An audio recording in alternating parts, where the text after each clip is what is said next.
Hi, Misha here, and let's break from the Starfleet, the Federation, the human ships, in my kind of looking at different fleets, beta, head canon, what have you, and focus on quite possibly my favorite alien race, the Romulans. Now, recently, I did a video looking at the Romulan bird of prey, both the Enterprise version, as well as the one from the original series, and even the latest one from Picard.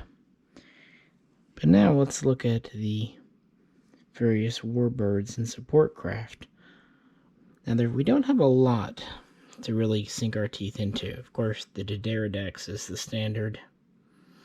The Valdore, sorry about that, is kind of common through the Nemesis era. And just for fun, what the hell, let's talk about a couple of ships from Eagle Moss's most recent series, Star Trek Online. A light warbird and a command warbird, just so we can have a few more Romulan ships to have fun with. So with that, let's go back to Season 1 of The Next Generation. Before we saw the Dideridex warbird, or B-type warbird, during the final episode of Season 1 of TNG, the only Romulan ship we had come across was the bird of prey. Well, this is classified as a warbird, a battle cruiser, a full-size ship. The bird of prey was a small destroyer, or at most light cruiser. Not this. This was a giant ship, over 1,350 meters long. Keep in mind the Enterprise D was a little under 650 meters, and the Enterprise E was a little under 700 meters. So twice the length, and it's very tall as well. Over 60 decks, but of course there is a lot of hollow space. And it has a relatively small crew given the size, 1,500. But this left plenty of space for troops, cargo, and support craft. It could actually carry some pretty big craft, not just shuttles. And we have all these open bays in here. There's a lot of interesting things that could be kind of done with this internal space that were never really expanded upon. This had a 4th generation cloak, quite advanced. It was well armed with both beam and pulse disruptors, advanced shielding, good armor. Really the only place it was let down was maximum warp. While it could exceed warp 9, after warp 8, it really started to kind of break down, and over warp 9, permanent damage could be done. So the Romulans are a little behind on the warp technology. And for better or worse, because all the cool kids do it, it was powered by an artificial singularity, a black hole, which is just cool. I mean, what a way to kind of flex on your adversaries that are using dilithium. But the problem is, once activated, the artificial singularity would pretty much be going constantly, kind of like a nuclear reactor in that sense. But this was the giant battleship of the Empire. It was very resource intensive. It was very powerful, but one can imagine they could only afford to make so many of these at a go. And it was made just as much to kind of project might. It was a very ostentatious ship. You know, we like to think of the Galaxy class as kind of a little bit of hubris for the Federation. Well, this was a little bit of hubris for the Romulan Star Empire, because it was such a big investment in resources, even if it was a capable ship. So yeah, we see these throughout the Next Generation period, and we see them used in the Dominion War during Deep Space Nine. And they even make more than a few appearances in Voyager.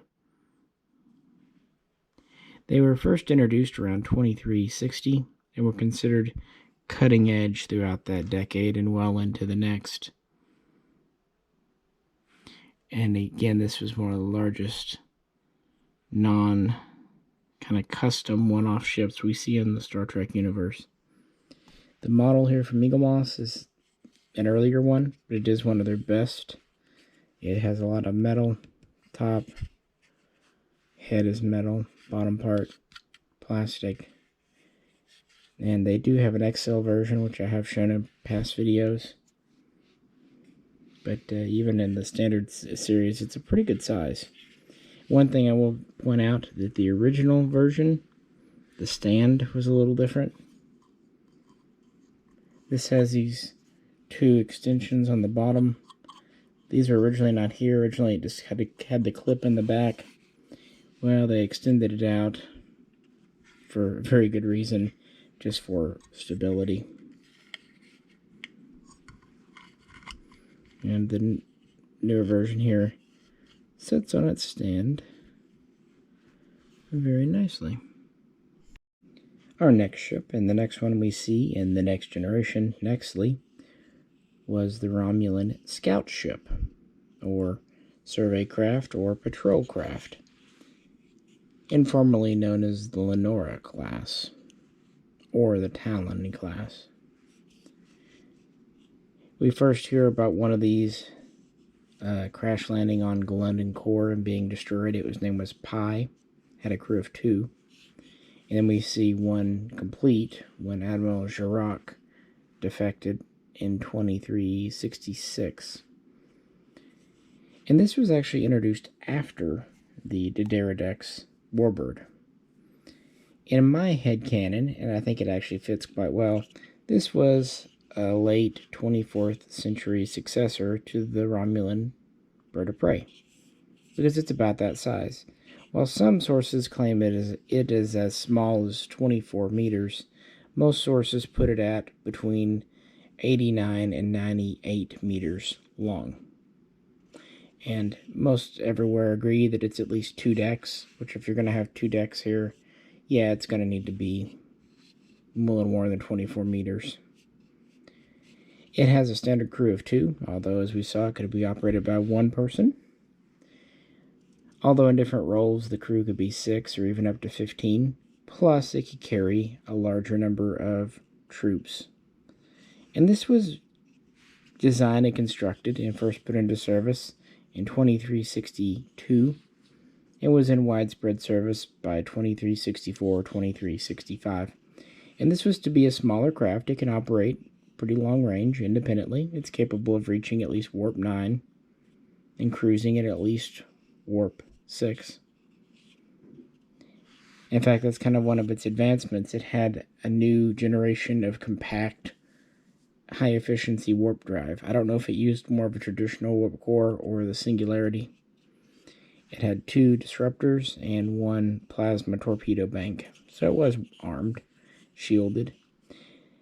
But the idea was this would free up the Dideridex craft to do other things. And these could be sent on standard convoy missions, scout missions, patrol missions, or just, patrolling around a system to show the flag.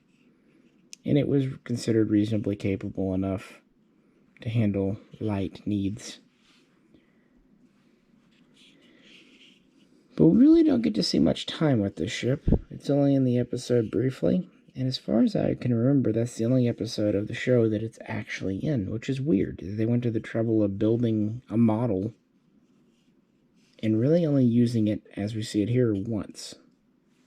Considering how often they use the warbird, you think they would have popped this in occasionally just to kind of change things up. And it's an okay-looking ship. I mean, I do like the warp nacelles with the prongs. They're very Romulan. You have the central area here, which would probably be storage and engine stuff, and then you have the spine and then the head.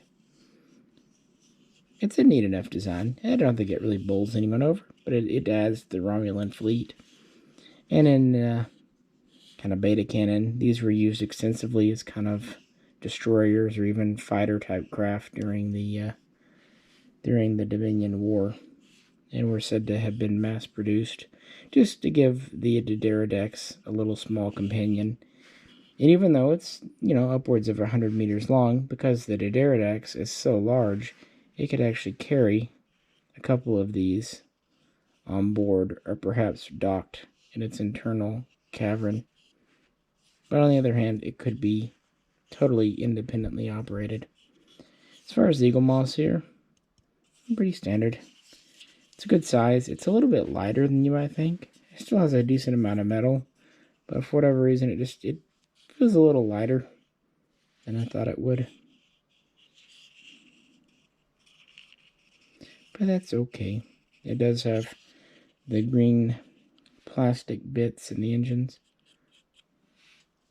And while a few other model makers and toy makers have done the Romulan Scout, it's certainly not the most common ship around.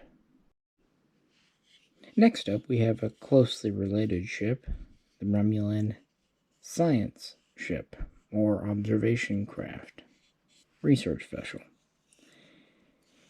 And this is the second time we see the Scout, at least in a redressed version, but again, we only see it once in Season 5 of TNG, which would have been circa 2368. However, based on a Voyager episode, we have some kind of loose canon. We can say that we know that science ships, either this style or like it, were operating as far back as the 2350s. So it's possible that this Scout is actually based off this hull. But either way, this doesn't seem to have been a same ship variant, because actually they flipped it. This is the original orientation for the Scout. You can tell by the short rib, or excuse me, the long rib here versus the short rib here, whereas on the Scout it's reversed. So it's supposed to be a different size and different type. That's kind of a tactic they often use in science fiction back in the old model days, is to just kind of flip something upside down and redo it. So they flipped it to begin with. They changed the head structure, and they added this whole rear kind of fan tail structure back here. Now it's said that the head is to be engineering and command and all that. The center section is the science stations, crew quarters, what have you, and then the back, more science areas, sensor palettes, scanners, fancy sciencey stuff, which would make sense. The way it looks is very sciencey. Now in the episode, it was testing out a first generation phase cloak, but one could say that this was just used for research in general. Now some sources put this around 100 meters. Others say it is as large as 300 meters. And given the Romulan propensity for large, I'd probably say closer to 300 meters, which would put it kind of like the size of a old school Constitution class. But either way, you get the idea. It seems to have a crew of at least 100, and it seems to be relatively thin, having a relatively small number of decks. It's still armed with at least a couple of disruptors and plasma torpedoes, but again, its main role is not combat. It is for research, testing, observation, what have you. But again, we only see this in that one episode. Kind of unusual. And it's neat that Eagle Moss did a model of it, because you don't see this too frequently. This section is plastic, as is part of the head. Then your middle section is metal, and it has green in the middle. One can't imagine too many uses or roles for this during the Dominion War, though. So while the scout ship was probably used, this was probably a lesser-known craft. But hey, at least it does add to our Romulan fleet. And last up for our next generation Deep Space Nine fleet here, we have the Romulan long-range shuttle, or assault craft, sometimes known as the Kestrel class. This was seen in Deep Space Nine in the episode The Pale Moonlight, and as you probably know, was the last physical studio miniature model ship used in Deep Space Nine. After that, any new ship was CGI. And it is a cool design. Many make this kind of analogous to a runabout. And it is supposed to be about 24 meters long, and that I can believe.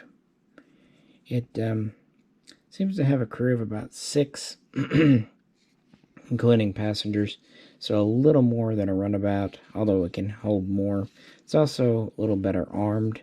It has at least 1 or 2 micro torpedo launchers and as many as half a dozen pulse disruptor banks, plus cloaking device, shields, and armor.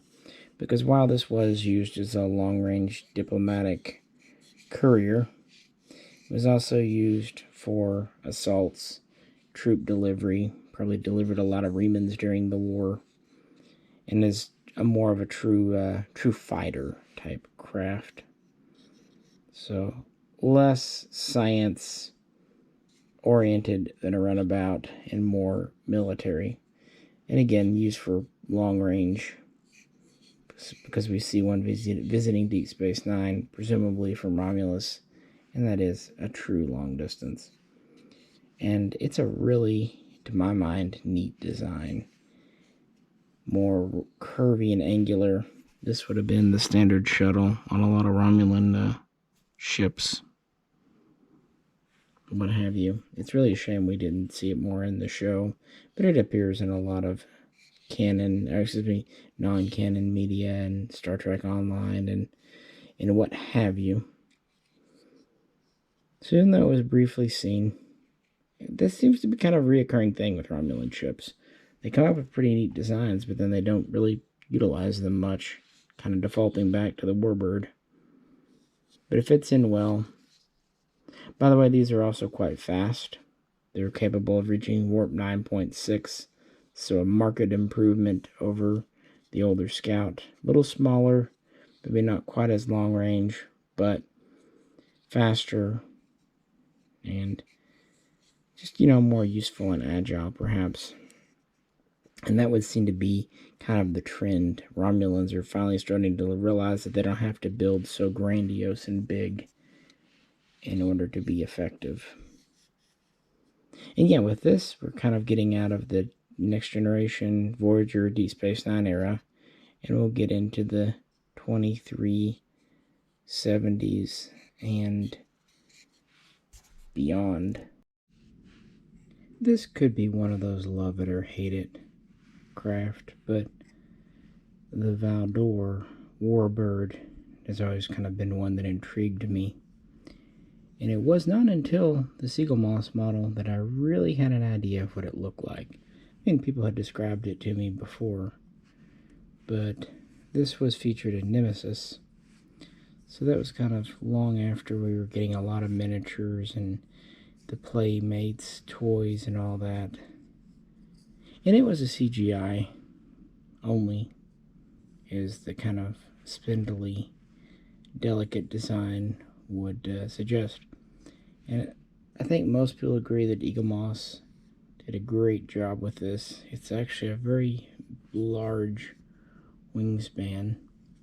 It's not particularly heavy, but that's just based on how thin the actual model craft is.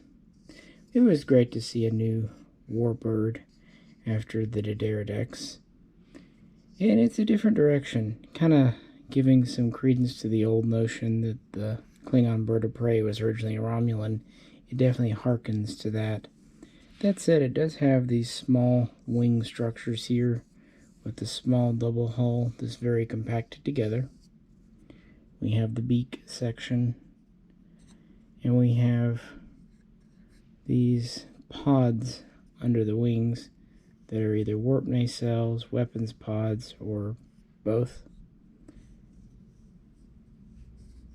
And what do we know about this? Well, this was designed towards the end of the Dominion War and would go into service afterwards, trying to address some of the issues with the Pterodactyls, including just overall cost and size. This is a smaller craft. It's about 600 meters tip to tip, but it has a wingspan of about 900 meters, so it's still quite a large craft, but it's relatively thin. It's more maneuverable. It's also faster. It kind of addresses some of the warp issues seen with the Pterodactyls.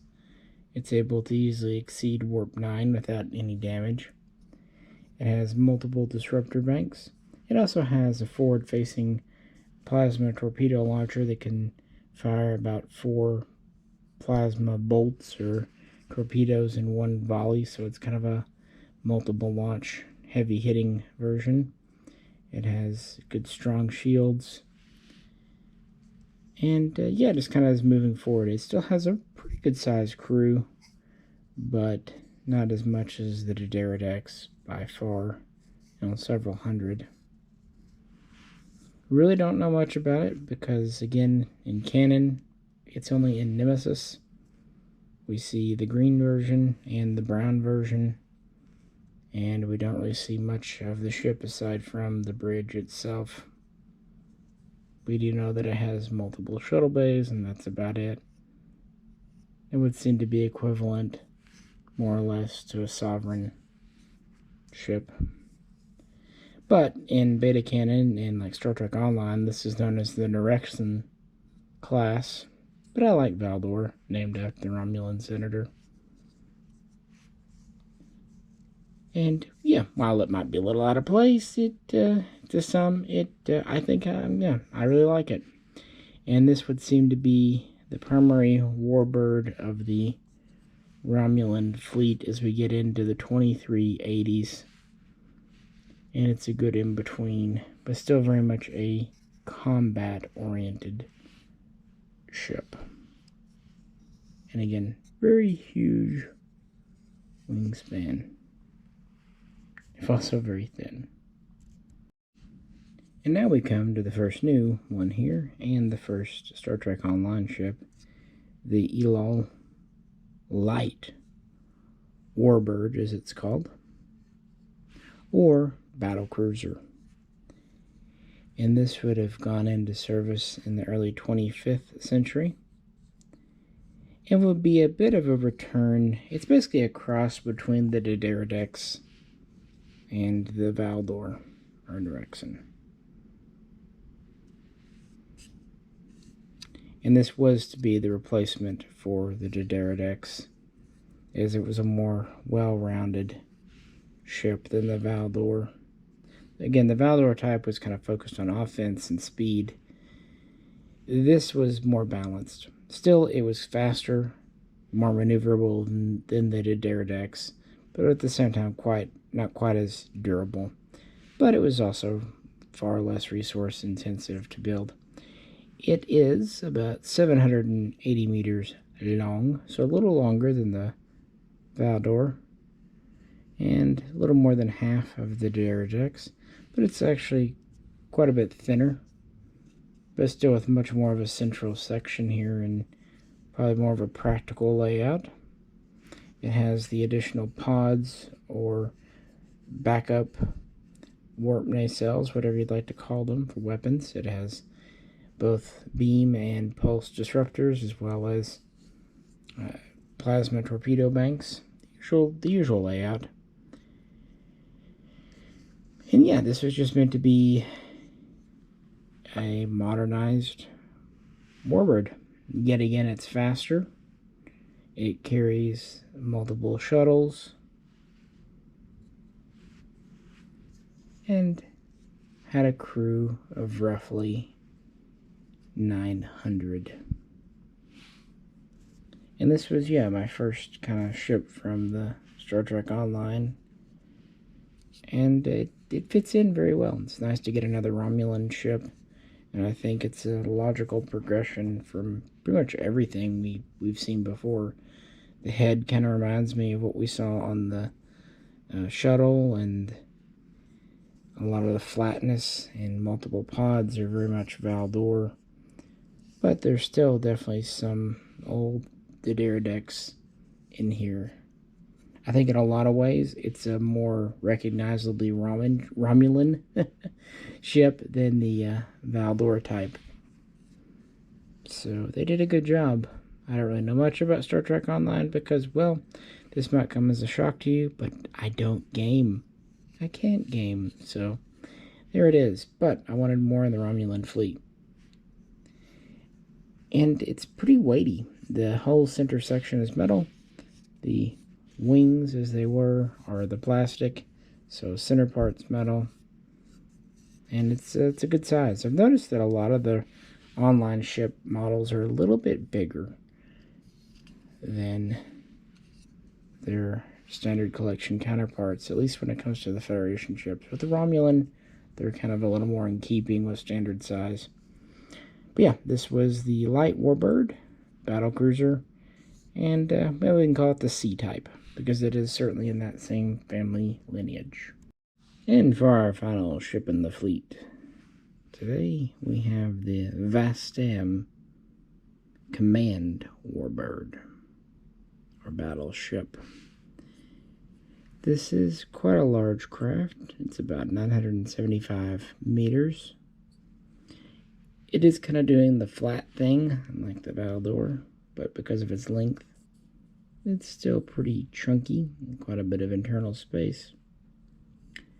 Has typical disruptors, cannons, beams. It has plasma torpedoes. It carries up to 36 Scorpion fighters, as well as at least 10 of the larger long-range shuttles. It is designed as a long-range, long-endurance flagship, command ship. To that end, it has good quarters for the high-ranking muckety-mucks, conference rooms. It also has encrypted and long-range, high-efficiency communications array gear. And it's not designed to be a primary frontline assault craft, offensive craft, but it definitely has enough armament, and of course, like all Romulan ships, a cloak, all to keep itself safe and to kind of keep a fleet organized. It is more of a traditional battleship, because that's the role battleships tended to serve in World War II, is the centerpiece of a fleet, much like a carrier is today. So again, it's a little bit of a departure from a Romulan design, but it's still very much all angles and talons, and yeah, still very recognizably Romulan. Has an interesting texture to the model as well, and very much a beak, a head.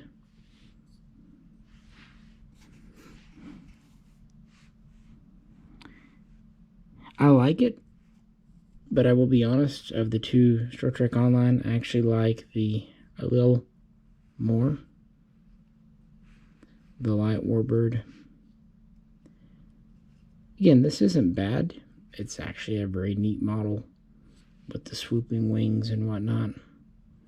But, you know, personal taste. I'm just happy they're doing Romulan ships at all. One nice thing about this model, it's almost entirely metal. Wings are metal. I think even the nacelles for ones are metal. The head is metal. Top and bottom are metal. The only plastic on it are the little fins and protrusions. Kind of look like feathers. So even though it's not the largest one of the Eagle Moss fleet, it is one of the heavier ones, chunkier ones. So that's cool. And this would be something kind of a limited production ship, much like the Klingon Negva.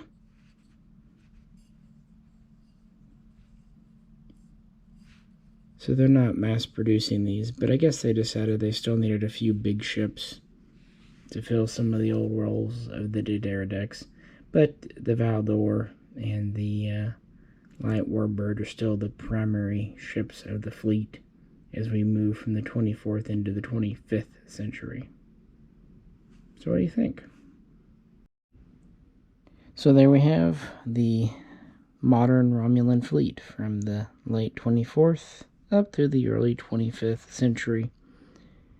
And even when the Star Trek Online ships would have been in service, you would still see old Diderodexes and scouts still flying around too. And again, I've already visited the Bird of Prey in a recent video. Check that out if you will.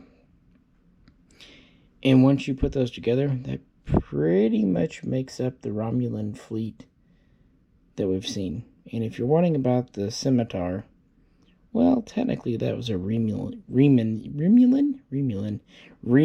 There we go. Reman warbird. Plus, I just didn't feel like getting it out right now. This was enough, I believe. But I think the Romulan ships have always been amongst Eaglemoss's stronger models, and I'm happy to report, for me personally, that carries over to the Star Trek Online ships. In some ways, they seem more authentic Star Trek than, say, the newer ships from Discovery and Picard, but that's just personal opinion. Your mileage may vary. So with that, which one is your favorite of these? You know, I really do like the Diderodex, but it was a little overused, I'm not gonna lie. The long-range shuttle is neat, but it is still a shuttle. You know, the Valdore, I really have I know it's a little odd looking, don't get me wrong. I know its shortcomings, but looks-wise, I think it's probably my favorite. For whatever reason, you know, just how it goes. But I am digging the light warbird here too. I think both are pretty neat, but again, I recognize their shortcomings, but still, I think they're quite interesting. So let me know what you think. And maybe next time we'll visit Klingon ships. Or something else, you never know. This is Misha, and I'll catch you very soon next time.